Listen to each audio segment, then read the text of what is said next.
Hello everyone, welcome back to my channel. আজকে finally সেই দিনটা চলে এসেছে। আজকে আমার বেবি এখান থেকে বেরিয়ে আমার হাতে আসবে। তো দেখা যাক, আমার কোনো টেনশন হচ্ছে না, কিন্তু দেখি ওখানে পরিস্থিতি একটু তো টেনশন হয়। দেখা যাক কী হয়। ভোর 4টে থেকে উঠেই আমি প্রিপারেশন নিচ্ছিলাম, কারণ আমাকে স্নান করাচ্ছিল। তো স্নান করে নিয়েছিলাম। আমার অ্যাডমিশনের কথা হয়েছিল 6টার সময়। তো আমাকে যেহেতু সেক্টর 3-তে যেতে হবে, সেহেতু আমি ভোর 4টের সময় উঠে রেডি হয়েছিলাম। তারপর শুভ উঠে আমাকে নিয়ে বেরিয়ে পড়লো। আমার অ্যাডমিশনের আগে ডক্টর আমাকে বলে দিয়েছিল, যিনি আমার অ্যানাস্থেশিয়া করেছিলেন, উনি বলে দিয়েছিলেন আমি শুধু অন্তত 8 ঘন্টা কিছু খেতে পারবো না। যেহেতু রাতের লাস্ট ডিনার আমরা করে থাকি, সেহেতু ডিনারটাই লাস্ট হবে। তো আমি প্রায় 12 ঘন্টা কিছু না খেয়েছিলাম। তো তারপরে উনি বলেছিলেন যে যেহেতু আমার থাইরক্সিন চলে আর যেহেতু আমার প্রেশারের ওষুধ চলে, এটা প্রেগনেন্সি থেকেই চলছিল, সেহেতু উনি বলেছিলেন ওই দুটো ওষুধের জন্য যেটুকুনি সিপ জল যাওয়া উচিত ততটুকুনি খাবো। আমার অ্যাডমিশন হয়েছিল এইচপি ঘোষ, যেটা সেক্টর 3-তে।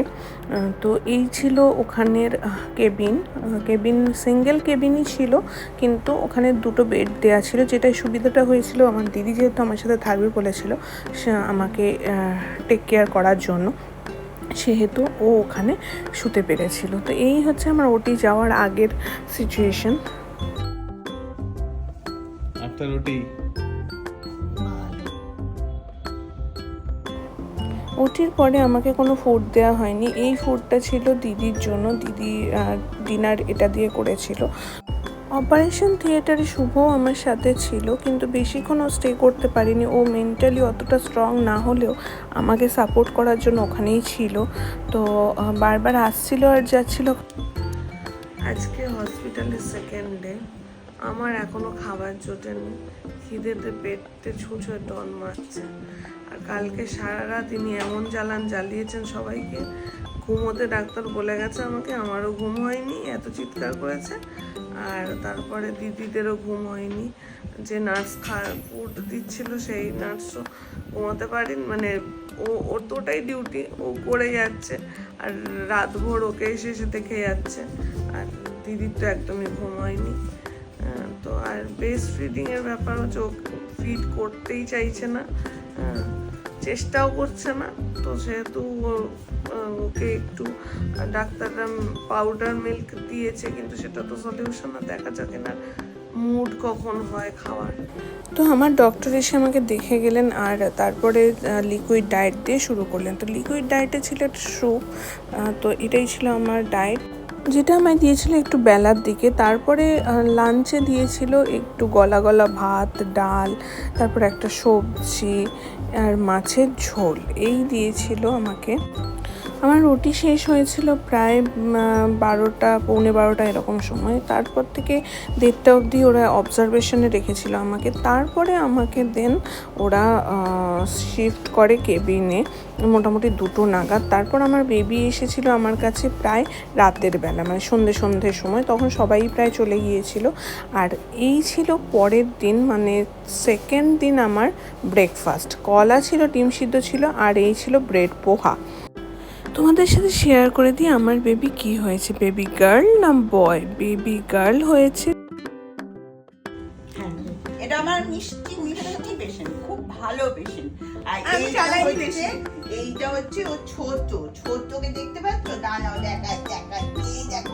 এই দেখো এটা ও ছোট। চলো চলো। আপনি না দেখলে হতো না, এত মানে প্রসেসটা ইজি। সত্যি তুই খুব ভালো মেয়ে, সেই জন্য সব ইজি। এটা ছিল 3rd দিন, যেদিন আমার ডক্টর সুনিপা ম্যাম এসেছিলেন আমার ড্রেসিং চেঞ্জ করতে আর আমার ডিসচার্জ লিখতে। আমার এখানে 4th ডে। তো গোলুকে নিয়ে গিয়েছিল কালকে রাতে একটু, কারণ ওর একটু জন্ডিস, মানে বিলিরুবিনটা একটু হাই পেয়েছে। তো রেডিয়েশনে রেখেছে ফটোথেরাপিতে। তো ফটোথেরাপির জন্য কালকে রাতে ওকে নিয়ে গিয়েছিল। 12 ঘন্টা ওকে রাখা হবে, তারপরে আবার ও আমার কাছে ফেরত আসবে। নইলে আজকে ডিসচার্জেরই কথা ছিল, জানা নেই আজকে ডিসচার্জ হবে কিনা। যেমনটা তোমরা জানলে যে আমার বেবির বিলিরুবিনটা জন্মের পরে হাই পাওয়া গিয়েছিল, বেশি না, খুব সামান্যই পেয়েছিল, কিন্তু এটা 99% বাচ্চারই হয়ে থাকে, যার জন্য ফটোথেরাপিতে দেওয়া হয়। তো সেরমটাই আমার বেবিকেও দেওয়া হয়েছিল ওভারনাইট। তো তারপরে ওকে আমার কাছে দিতে অনেকটাই লেট হয়ে গিয়েছিল। তো ব্রেকফাস্টটা আর লাঞ্চটা আমরা করে নিয়েছিলাম হসপিটালে। তারপর শুভও চলে এসেছিল। তারপর হসপিটালের প্রসিডিওর শেষ করতে করতে আমাদের অনেকটাই লেট হয়ে গেল। হসপিটাল থেকে একটা ছোট্ট সেলিব্রেশন রাখা হয়েছিল আমাদের জন্য। তারপর বাড়ি আসতে আসতে তো সন্ধেই হয়ে গেল। আমার প্রেগনেন্সি জার্নিটা যে ডক্টর ছাড়া আমি ভাবতেই পারি না, তিনি ছিলেন সুনিপা ম্যাডাম। ওনার হাতেই আমার বেবি হয়েছে, আর উনি খুব যত্ন সহকারে আমার ট্রিটমেন্টটা করেছিলেন। আর ওনার সাথে আমি সব কিছু শেয়ার করতাম, আর আমি যখন যা কোশ্চেন ওনাকে করেছি তার সঠিক উত্তর উনি দিতেন আর ভেঙে ভালো করে বুঝিয়ে দিতেন। তো যার জন্য আমি কোনো টেনশনেই ছিলাম না। যখন 34 উইক্সে ডেলিভারির কথা হয়েছিল তখনও আমি কোনো টেনশন করিনি। তো ওনাকে যদি তোমরা কোনোভাবে যোগাযোগ করতে চাও আমাকে কমেন্টে অবশ্যই লিখো, আমি কিন্তু ওনার কন্ট্যাক্ট ডিটেলস তোমাদের সাথে শেয়ার করে দেবো। বলে রাখি উনি ডক্টর হিসেবে খুবই ভালো মানুষ, আর আমার প্রেগনেন্সি জার্নিতে উনি অনেকটা হেল্প করেছিলেন এতটা স্মুথ চলার জন্য। তো সেই জন্য বলে রাখি যে ডক্টর সবার ফার্স্ট এরকম হওয়া উচিত, যিনি বন্ধুর মতো তোমাকে গাইড করবে। তো উনি সেরমটাই ছিলেন। তো ফাইনালি আমি বাড়ি পৌঁছে গেলাম। এবার বাড়িতে আমাদের ওয়েলকাম হলো। আজকের ব্লগটা কেমন লাগলো অবশ্যই কমেন্টে জানাতে ভুলো না। যদি ভালো লাগে একটা লাইক করে দিও। আস্তে আস্তে চলে যাও।